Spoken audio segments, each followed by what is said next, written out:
a lot of information is, first of all, you have to have a clear strategy and do your research and goals. So I always say a target, is something you cannot hit if you can't visualize it. In regards to doing your research, you want to make sure that there are no other products in that market, because the only thing that is more expensive than an education is ignorance, right? The next issue about it is you got to believe in it. So that means you have to have passion in it. I've found that everybody that does things for money either loses money, never makes it, or ends up in jail. I don't consider success anything that has anything to do with monetary aspect. I think success is when you wake up at 8 in the morning, you go to bed at night, and you do everything that you wanted to do. So that's a great father, a great parent, a great person who's contributing to society, or it's somebody with money. That's success. So as regards to getting people to buy in, when you go out to the masses normally, as you ask more people, you got to remember, people only tell you what is good for them. And what's good for them sometimes is to know that you will not make it because you will make them feel bad, or you will not take that chance because they were too afraid to take that chance. You know, so I don't look at people like that. When I look at people, when I play a game of chess with somebody and they make a move, I don't get mad at them when they made a move, because I know they're making that move to win. And that's what people do in life. They just make moves to win, and that's a lot of times why they hate on you. In regards to buying into your product, when people pitch their product to us, to anybody, you are constantly pitching. Every single day you're pitching something, whether you're a great person, you need a job, you need to get out of work early, whatever the case is. When you are pitching your product to somebody, you have to think of it like the dating scene. That's a woman at the bar.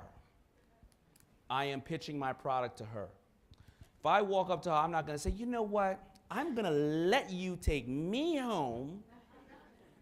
I'm going to do everything I want to do, and I can't wait to ignore you tomorrow morning. You can't do that. When you're pitching her, you have to say, this is what's in it for you. I believe that you're a fascinating person. We'll have a great time. Maybe we'll have a family. Maybe we'll just have a good time and educate each other and be friends. How can I help you? Do you need a Norelco gift set? What do you need? Blue diamonds first? I got all that. That's how you have to sell it to an investor. Because people have come up to me, yo, you need to help me out because I need to get paid like you. Well, what are you saying to me? Where am I at? How much I getting paid? Come on, baby. So you really have to think of it in the simplistic form. What is in it for the investor? I was selling a house one day. I was buying a house, from a lady one day.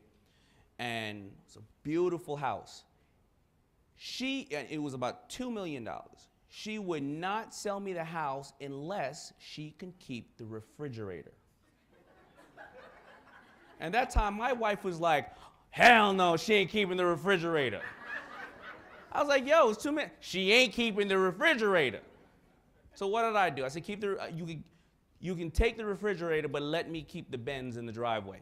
And I'll up it another $20,000. And I got the Benz, and the Benz was worth $30,000. I gave her a stinking refrigerator. But what was in it for her? She was fixated on the refrigerator. That's it. That was all she wanted. So when you're getting people to buy in, what is in it for them?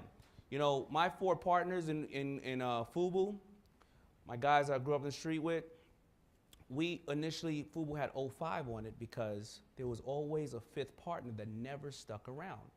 Never stuck around. So there's about 6 guys like that saying, I used to be a part of FUBU. They never stuck around. But my other 3 that did, I realized something. One of them used to like to smoke them funny little cigarettes all the time, right? And just hang out. The other one used to like to play video games, and the other one was a factory worker.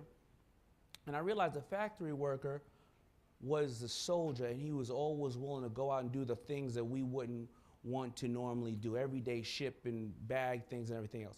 The one who did the video games, he knew how to stick in one spot and concentrate on something forever. So he can do bookkeeping, he can do design, he can look at fabrics, he can go through paperwork. And the one who liked to smoke little funny cigarettes and hang out all the time, When I got tired of going out and meeting these rappers at 9 o'clock at night in the studio all the way to 6 in the morning, he couldn't be happier doing that every night, coming home in the morning, eyes red as hell, smoking those damn reefers. So you gotta understand what was in it for them, and that's how I got them to be partners. All right? That's a good one. You like that? It's like your pappy used to say, reefers. So, right? All right. Damon, you say you have several ideas and inventions every day. How do you weed them out, good from the bad, and ultimately decide on what to act on? Very challenging. You can drown in opportunity. You have to be able to go narrow and deep and go 80-20, and 80-20 is the rule. 80% of your effort will only create 20% of what you have, and 20% of your effort will create 80% of what you have. So it is challenging for me as well. I've seen many people drown in opportunity. How about from the inventors? I want to know about that. How do you circumvent and/or go narrow and deep on your ideas? Why don't we go with Chris first? Being an inventor, that is tricky. Because you have an inventive mind. I mean, everything's moving, changing. You feel like you can always improve something. I mean, that's what you do. You know, your mind is artistic. So my biggest focus is getting to the point where something has reached and achieved its goal. Because if I start diverting my attention away from that, I'm in my mind, I'm basically reducing the chance of that product being successful, you know? So I try to stay focused and not get overwhelmed with opportunity in my mind of different products and things to pursue.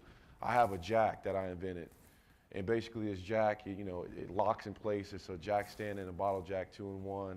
You know, I'm not saying you don't patent things, you know, because when you get those ideas, you need to get them documented and patented. The patent laws have changed.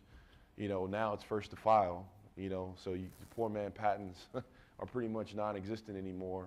You can't mail them to yourself, and you need to figure out a way to file them so that way you can gain the rights to those opportunities. But, you know, I have to focus on my hydration system to where I can make sure that is successful. And when that is successful, I'll have other things. I'll be ready to move on to other projects to move on to. So for me, I'm not in a situation where I'm acquiring other companies, finding other business ventures.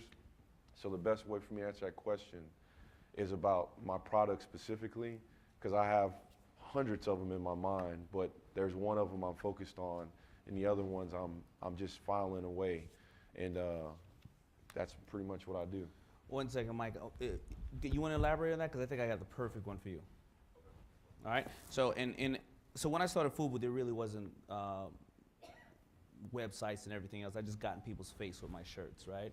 I think that now, it's so easy to get an acid test. You know, I always say to somebody, when grandma goes out with your product or your friends and they come back and they go, man, everybody's asking me for that. Yeah, well, you got it for free.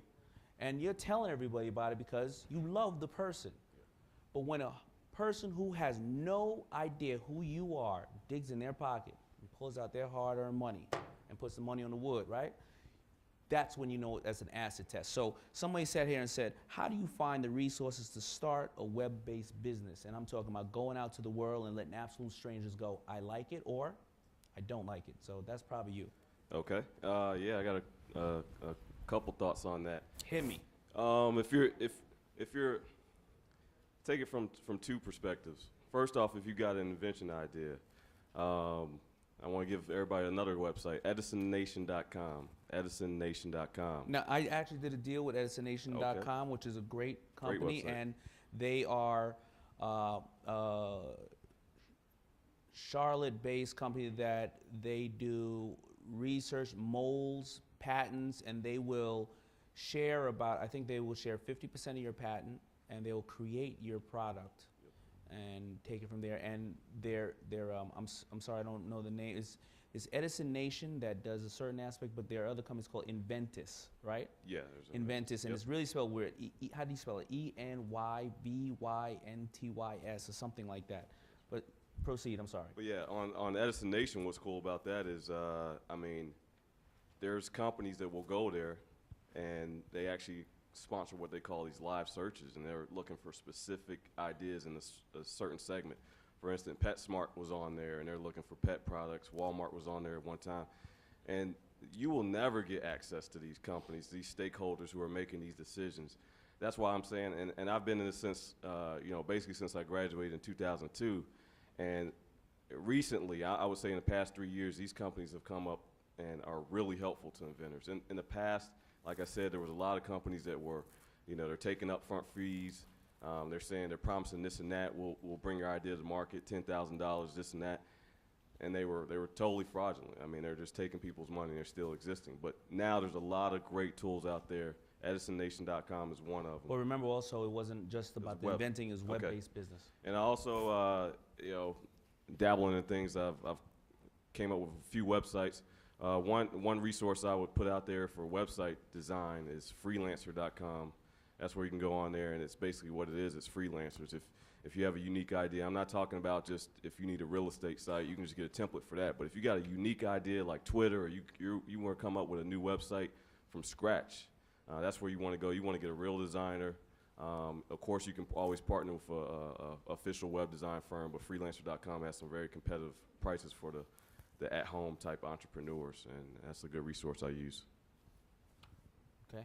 You have any web kind of knowledge and stuff? No, that's All right. him.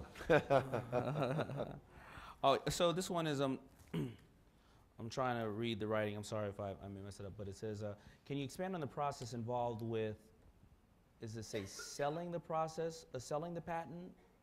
Who wrote this one? Securing the patent. Okay. All right. So can you expand on the process involved in securing the patent, time, money, legal, and all other aspects? That's one I'm very passionate about. Yeah, you stood up. Yeah. There you go. Get at that. Get at that, baby. So what I would say is with the patent laws changing, it's going to be a little bit of time before we see how to, effectively secure a patent, because a patent can be expensive. You want to know just roughly, start to finish, probably 10 grand.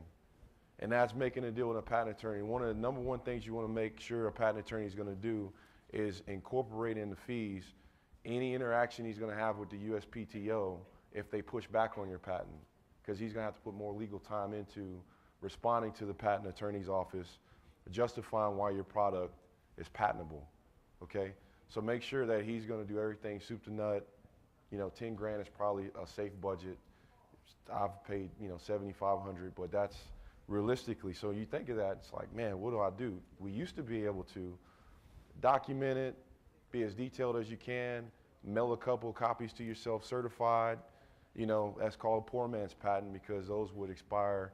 It was either, I think you had 2 years. So then you can have these ideas now. You can go and talk to maybe investors, go to bank, try to find a way to fund the idea and get some money for a patent. So what I would say now is you definitely need to figure out, if you don't have the capital, find a business partner early, be aggressive, and be very, very private about your ideas.